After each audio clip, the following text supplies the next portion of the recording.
There are things you should not take from someone else's hands, especially when you do not know whose hands they were and what those hands held before you. Saturday evening. The tramway bar. A corner table. 2 cold glasses of beer. The familiar hum of other people's conversations all around. Matvey and Gaina sat here every Saturday. It was their ritual. Not an arrangement, not a plan. It just happened that way.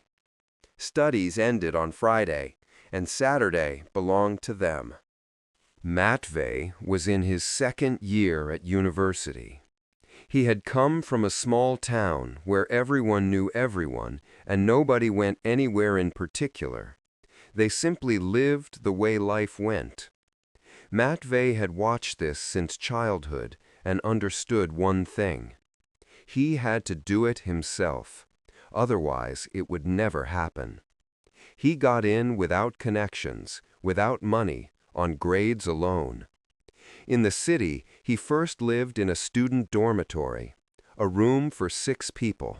6 personalities, 6 sleep schedules, 6 different ideas about what silence meant. The other guys were fine, but Matvey found it hard. They had come to have fun. He had come to study. In the evenings, when he needed to prepare for class, someone would always turn the music up or bring people over. Matvey put up with it, but inside, the understanding kept growing. Either he would make it, or the dormitory would win. He started looking for a flat. Finding a flat in a big city on a student grant is roughly like finding snow in July. The rent was brutal. Matvey looked through listings, went to viewings, and came back empty-handed every time. Either too expensive, or the landlords wanted adults with jobs, no pets, no noise. The moment they saw a student, their face would change. "Sorry, young man, that is not what we are looking for." But then he found one. 2nd floor of an old 5-story building, close to the university. An elderly woman was renting it for almost nothing. No renovation, wallpaper peeling in places, the kitchen floor squeaked. But the main thing was there. Clean, quiet, his own. No furniture, which seemed like a problem at first. Matvey decided he would buy what he needed second-hand. The main thing was that he finally had his own place. Now, I need to call Gina, thought Matvey. Gina was his best friend from the 1st year of university. Fair-haired and upbeat, a kind smile that never left his face. The habit of commenting on everything, every event, every person, every situation. Sometimes it was irritating. More often, it was funny. Gina had a way of looking at life that made it seem a little lighter. Gina showed up 30 minutes later with 2 paper cups of coffee and announced he was ready to help in exchange for beer and pizza that evening. The friends talked things over and decided to go to a second-hand furniture shop on Saturday to buy the most essential pieces. The place was one of those that are hard to describe and impossible to forget. A dimly lit hall, the smell of old wood and something else, something complex and layered, like the smell of books that hadn't been opened for a long time. Along the walls stood wardrobes, chests of drawers, tables, chairs, objects with a past, objects that someone had once decided to leave behind. Matvey took what he needed, another shelf, stools for the kitchen, a small chest of drawers. They bargained a little. The shop owner gave in without much resistance. He had the look of a man for whom clearing space mattered more than making money. The friends were already turning to leave when they saw it. In the far end of the hall, almost in the dark, stood an armchair. Matvey noticed it straight away. It somehow drew the eye, even in the half-light. Dark burgundy, almost burgundy black in that light.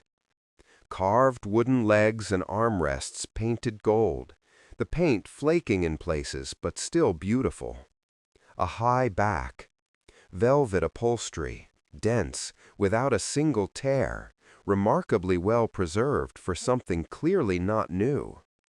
The armchair looked as though it had been brought from another time, not thrown away, carried, carefully, gently, the way you carry something important. Matvey walked over and touched the upholstery. The velvet was soft and warm, even though the hall was cold. Gina could not resist. He dropped into the armchair, sprawled back, stretched his arms along the rests, and began playing the czar, issuing orders to imaginary subjects, demanding wine and "Get these people out of my sight." Matvey laughed. The shop owner came over and asked, "Do you like it?" Gina answered, "Absolutely. You feel like a czar sitting in it." The owner named a price so low that Matvey asked him to repeat it. The owner confirmed it. The armchair had been standing there a long time. Nobody took it. It took up a lot of space. Take it if you like it. Matvey took it. He did not ask a single question. Not why it had been standing there so long, not where it came from, not why nobody took it. At home, they put the armchair in the corner of the room, dark burgundy against the whitewashed wall. It looked unexpectedly good, as if it had always stood there. Chivers appeared at once. A fat Siamese cat with blue eyes and the personality of a small tyrant. He had lived with Matvey since the dormitory days, against all the rules. He methodically inspected all the new furniture, sniffed each piece in turn, and made his way to the armchair. He stopped. He sniffed for a long time, longer than you sniff ordinary furniture. Then he jumped inside, kneaded the velvet with his paws, turned in circles, and lay down. He purred loudly and with pleasure. He did not leave the armchair all evening. Matvey watched this and thought, "Good armchair." The cat liked it, so it was worth taking. Gina opened a couple of beers. They sat on the floor, because the chairs were not set up yet, and talked. The cat purred in the armchair. Outside, it was getting dark. It was a good evening. He did not yet understand what he had bought. Life moved along in its own way. University, lectures, the library, cooking in the small kitchen, calls to his mother on Sundays. Matvey settled in, calmed down, felt that he liked living this way. The flat became his own, with its own smell, with its own creaking floorboard in a particular spot, with its own special silence at night. The first strange thing happened a week after the housewarming. Matvey had invited a few friends from his course, 2 guys and 2 girls from his group. They celebrated the way students celebrate, meaning loudly, happily, and until late at night. Music, laughter, conversation about everything and nothing. It was good. They left before dawn. Only Genna and the host stayed. They fell asleep where they sat. In the morning, they woke up, stretched, walked into the kitchen, and stopped in the doorway. The dishes had been washed and put away. The table was wiped clean, not a crumb on the floor. The empty bottles were lined up neatly by the door, as if there had been no party at all. Gina looked at Matvey. Matvey looked at Gina. Both thought the same thing. The girls had cleaned up before they left. Strange, not like them, but there was no other explanation.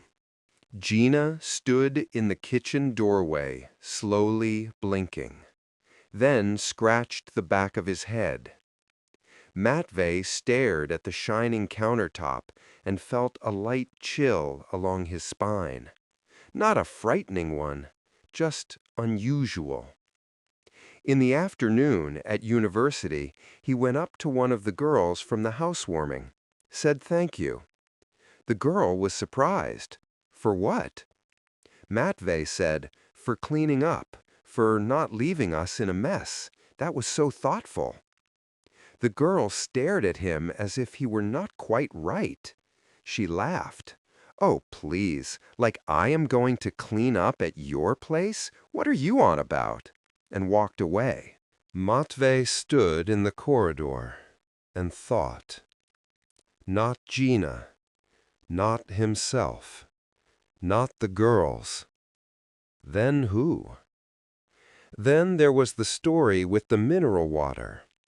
Matvey came home late from a Saturday walk with Gina, lay down to sleep, and as he was drifting off, thought, what an idiot, I forgot to buy water.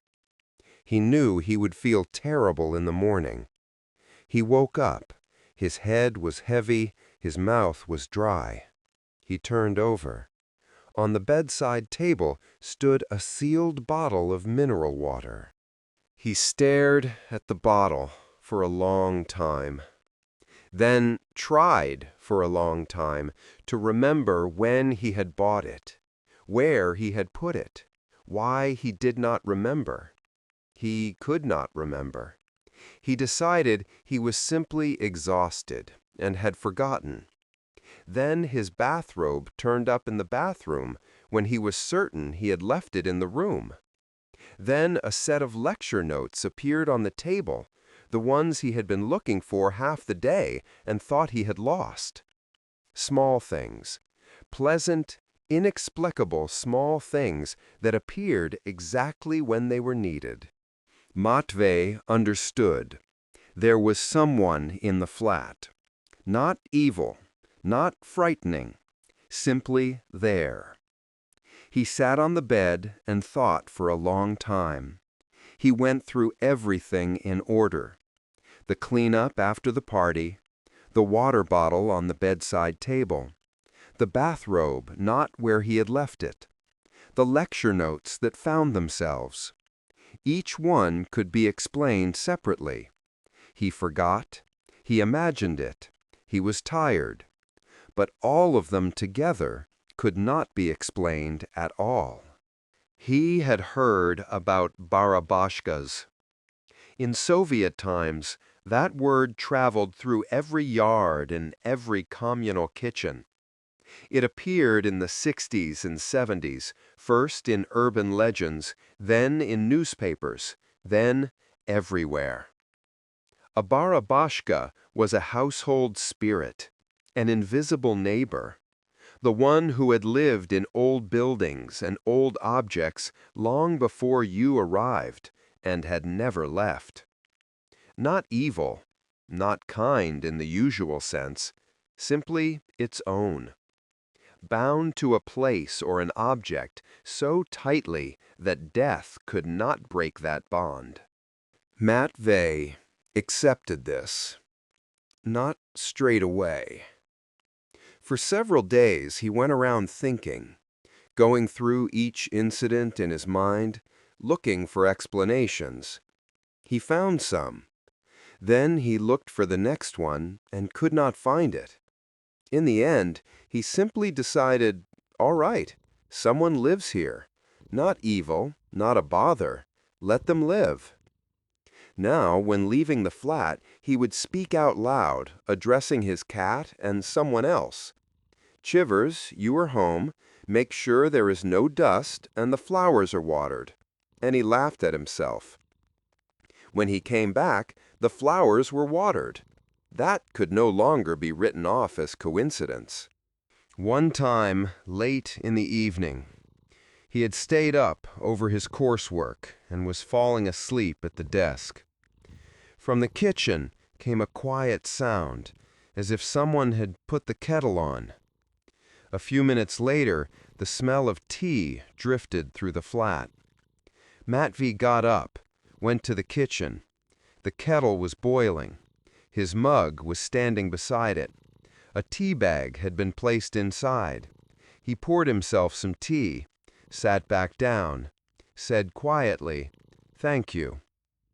In the kitchen, something barely audibly creaked, a floorboard under a light step. One evening, Matvey was sitting over his studies as usual. Chivers was in the kitchen, chasing his toy mouse, jumping, rustling. An ordinary evening. And then from the kitchen came a woman's laugh, soft and pleasant. Then a voice, very quietly, "Good kitty, bring it here." Matvey looked up. He stood. He walked into the kitchen. Chivers was sitting in the middle of the kitchen with the mouse in his teeth. He was looking at an empty corner. His tail was up, his ears were forward, completely content. Matvey stood in the doorway, then said quietly, "All right," and went back to his books. He was not frightened. Strange as it was, he was not frightened at all. One night, he woke up. Not from a sound. He simply woke, the way you wake when you sense something foreign. He opened his eyes. The room was dark. Only a faint yellow street lamp glow came through the window. In the armchair sat a girl. Young, very beautiful, fine features, dark hair set in a style nobody wears anymore, a blue gingham dress with a wide skirt and a white collar, closed-toe heels. Everything from another time, from the 40s of the last century, no later. Chivers lay in her lap. She was stroking him slowly, with the ease of someone touching something that has long been theirs. She felt his gaze. She looked at Matvey. She smiled, calmly, without surprise, the way a host smiles when a guest has finally woken up. Matvey lay there and did not move. The interesting thing was that he felt no fear. He simply looked. He thought, "This is not a dream. I am not asleep. I can see her completely clearly. Her dress, her hair, the hands that stroked the cat." Then he closed his eyes, opened them. The armchair was empty. Chivers was on the floor, looking at his owner with blue eyes, calmly. The way creatures look when something like this has long stopped being news to them. In the morning, Matvey lay there for a long time thinking. Then he decided. It does not matter. She had not done anything bad to anyone. She had simply sat in her armchair, stroked the cat, existed. He accepted it. The way you accept a neighbor through the wall. You hear them sometimes. They are not a bother. Let them live. Life moved on. Strange things continued. Quiet, domestic, almost cozy. Sometimes at night, light footsteps could be heard in the hallway. Sometimes something barely perceptibly touched his shoulder, warm and soft, and then immediately vanished. Chivers held conversations with the empty corner in the kitchen, seriously, in a businesslike way, the way you talk to someone you know well. Matvey lived well. He slept properly. He studied better than ever. He passed his exams without any outstanding debts.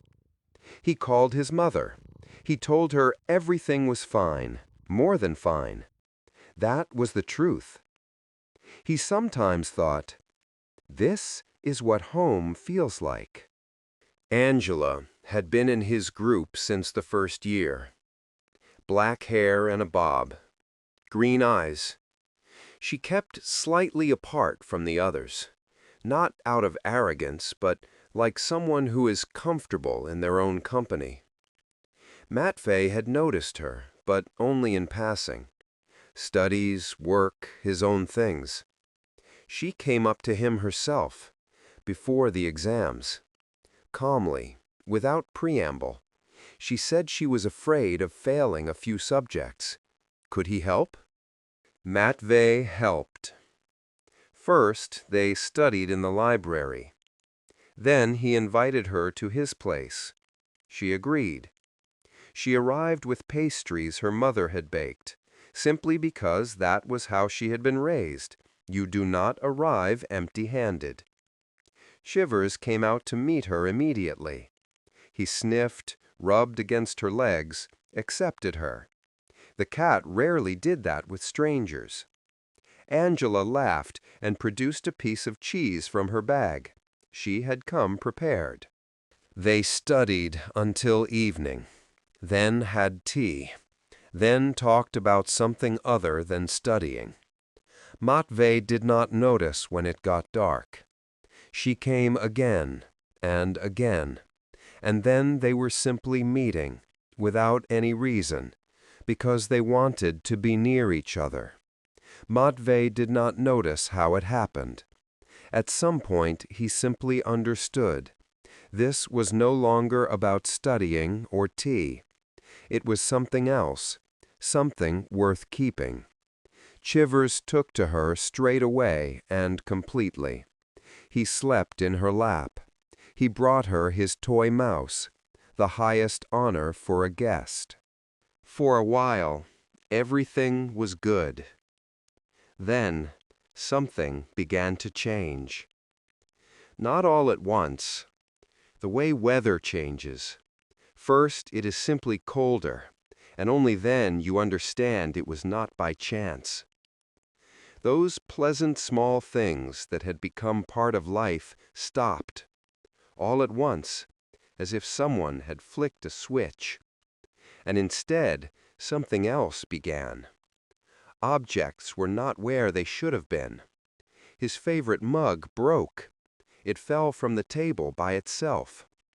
Matvey was in the other room and only heard the sound. The clean clothes in the wardrobe were crumpled and mixed up. His lecture notes were scattered across the room, even though he had neatly filed them in a folder the evening before. Chivers was the first to change. He became nervous.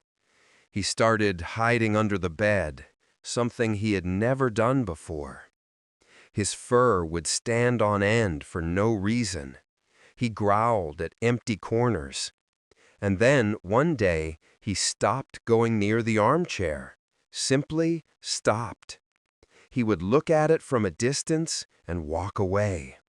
The cat who had not left that armchair for months now went around it, the way you go around a place you know is dangerous. Matvey noticed all of this and assembled it in his mind like a puzzle. The pieces were forming a picture he did not want to see. Things were good for him. Things were good with Angela. He did not want it to end. He said nothing. He did not tell Angela.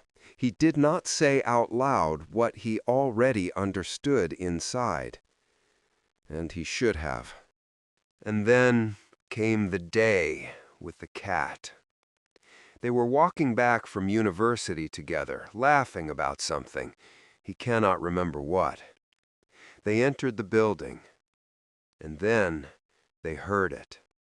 Chivers was screaming, not meowing, screaming, the way you scream from genuine terror. Matvey flew up the stairs, opened the door. The cat bolted out as if he had been scalded. His fur was standing all the way along his spine. His eyes were huge, the pupils enormous. He ran into the hallway and was gone. They searched for him until night. Every cellar, every attic. They left food by the door. The cat did not appear. They came home exhausted. Angela said nothing and cried. She had grown attached to Chivers. Matvey was tense. Angela was the first to walk into the room. She was tired. She wanted to sit down, and she lowered herself into the armchair. She immediately jumped up. On the seat lay a needle, large, old, with a dark thread.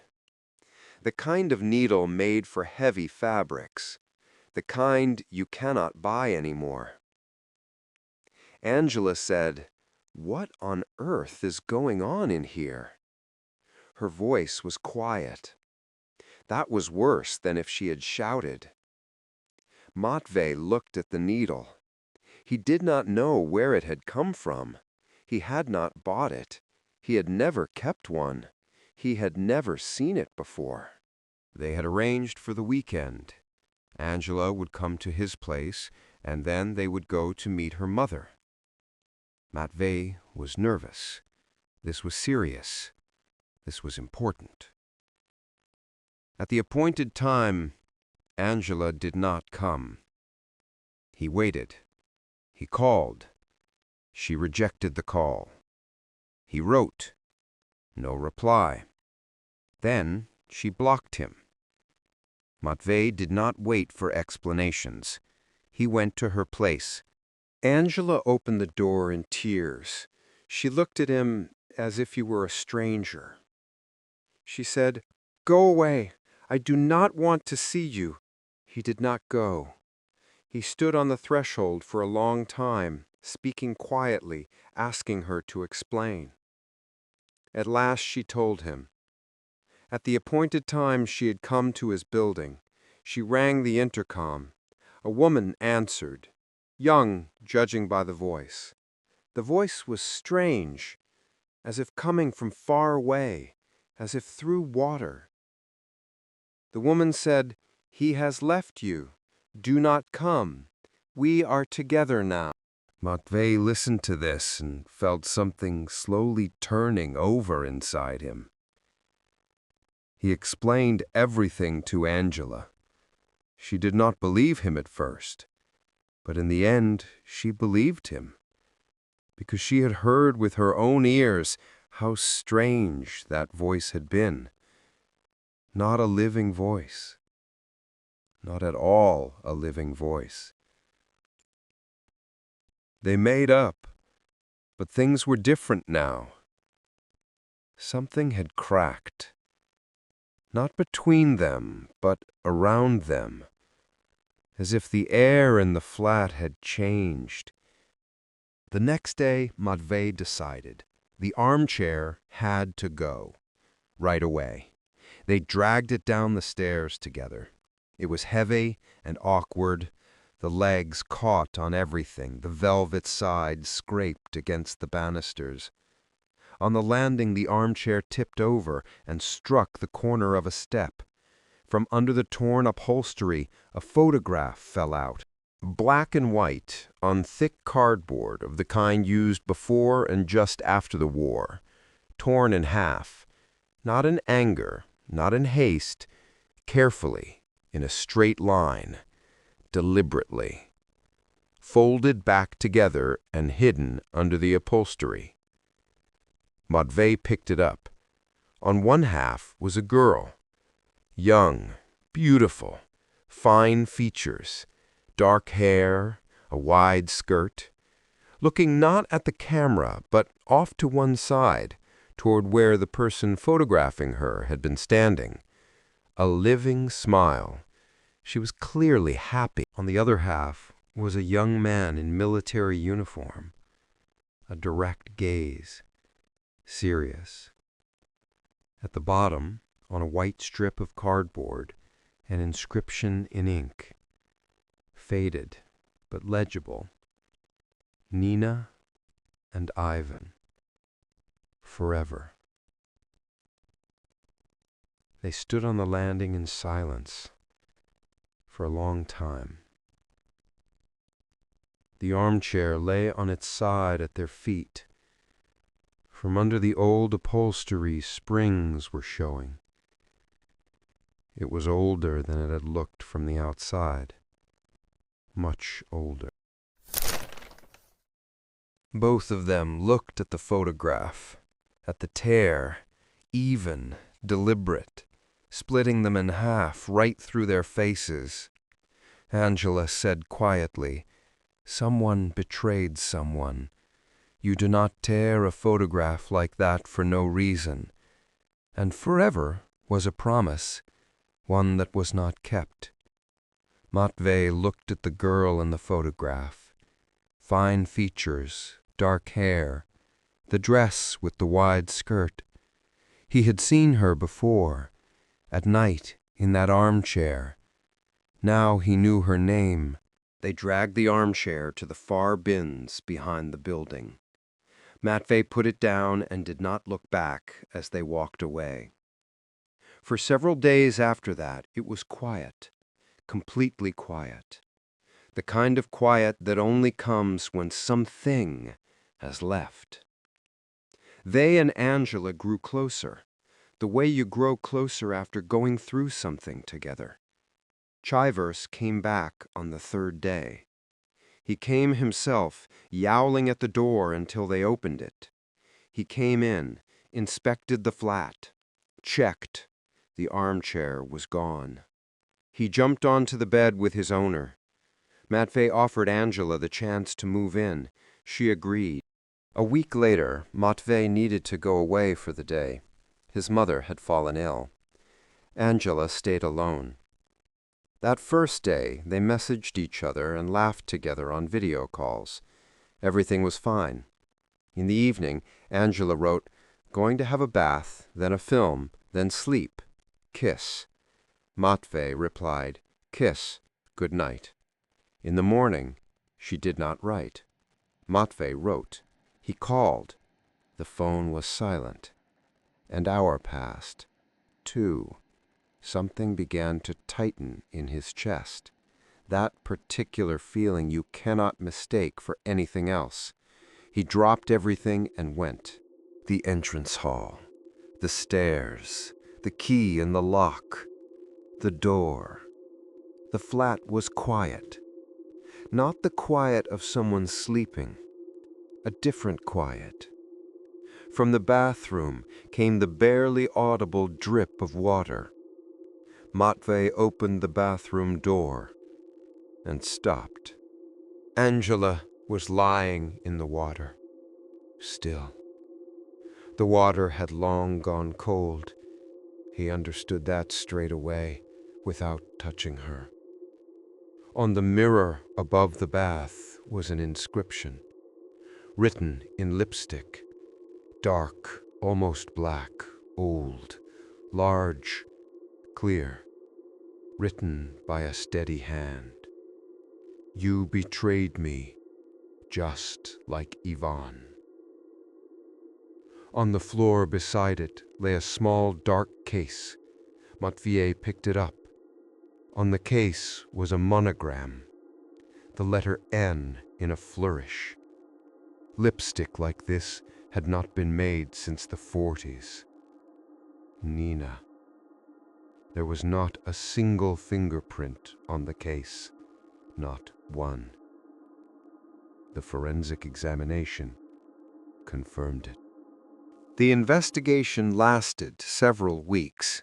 Matvey was held, released, called back in. The official version, an accident. She slipped. She hit her head. She drowned. Insufficient evidence for any other version. Matvey did not argue. but he thought about the inscription, about how it had been written, evenly, confidently, without trembling. That is not how a person writes when they are drowning. That is how someone writes who came with a purpose, who had been waiting for this moment, who knew exactly what they wanted to say. You betrayed me, just like Ivan. Matvey thought about Nina for a long time afterward, many nights in a row, already in another city where he had moved. Nina had waited for 70 years, first for Ivan, who had promised forever and had not kept that promise. Then Matvey appeared in her armchair, young, alone, kind, and she decided he was hers. She cared for him, she kept him warm, she watered his flowers and brought him water when he forgot to buy it. And then Angela came, and Nina remembered what it feels like when your man chooses someone else, when you exist but are not there, when forever was promised to you and you were betrayed again. That kind of pain is not healed by 70 years of waiting. It only thickens. It only grows darker. Matvey packed a small bag, documents, laptop, clothes. He walked through the rooms. Everything in the kitchen was in its place. He did not go into the bathroom. At the threshold he stopped. In the dark of the hallway something moved, a faint sound, weak, hoarse. "Chivers?" said Matvey into the dark. "Is that you?" Silence. Then a plaintive meow. From behind the radiator in the corner of the hallway, a cat crept out, thin, ruffled. He looked at his owner, made sure. He walked toward him. Matvey picked him up. Chivers pressed his nose into his shoulder and began to purr, quietly, uncertainly, like an engine that had not been started for a long time. They left together. Matvey closed the door and left the keys in the lock. He did not look back at the windows of the building. Outside, it was autumn, the smell of wet asphalt and burning leaves. Matvey turned up his collar. He looked at the windows of the 5-story building. He did not want to, but he looked. In the window of his flat, for a second, a light flickered, soft, bluish, not electric. Matvey turned away. He walked. Chuvert sat in his arms and purred, warmer now, more certain, a living sound in the autumn evening. Never buy old things with a history. That sounds simple, almost like a joke, but it is not a joke. Matvey bought the armchair for almost nothing. Beautiful, sturdy. Nobody had taken it, but he did, and he did not ask a single question: where it came from, whose it had belonged to, why nobody took it. Before you bring an old thing home, from a second-hand shop, from a market, from someone else's hands, stop. Ask yourself, where did this object come from? Whose was it? Why did they get rid of it? If there are no answers, that is already an answer. And one more thing. Listen to your animals. Chivers knew from the very beginning. In the shop, he sniffed the armchair longer than you sniff ordinary furniture. Then he slept in it for months, and then he abandoned it sharply when everything changed. He fled the flat several days before the tragedy. The cat knew. He always knew. If your cat suddenly stops going near a new object, do not laugh it off. If your dog whines at something you have just brought home, do not dismiss it. They sense what we have forgotten how to sense. They warn us. The only question is whether we listen. Old things hold the memory of those they belong to, and that memory does not always mean you well. And sometimes one armchair bought for almost nothing in a second-hand shop is enough to understand. Every object has its own story, and not every story is finished. Take care of yourselves. If this story touched something in you, leave a like and subscribe. It is what inspires me to search and tell new stories about things that are better left undisturbed.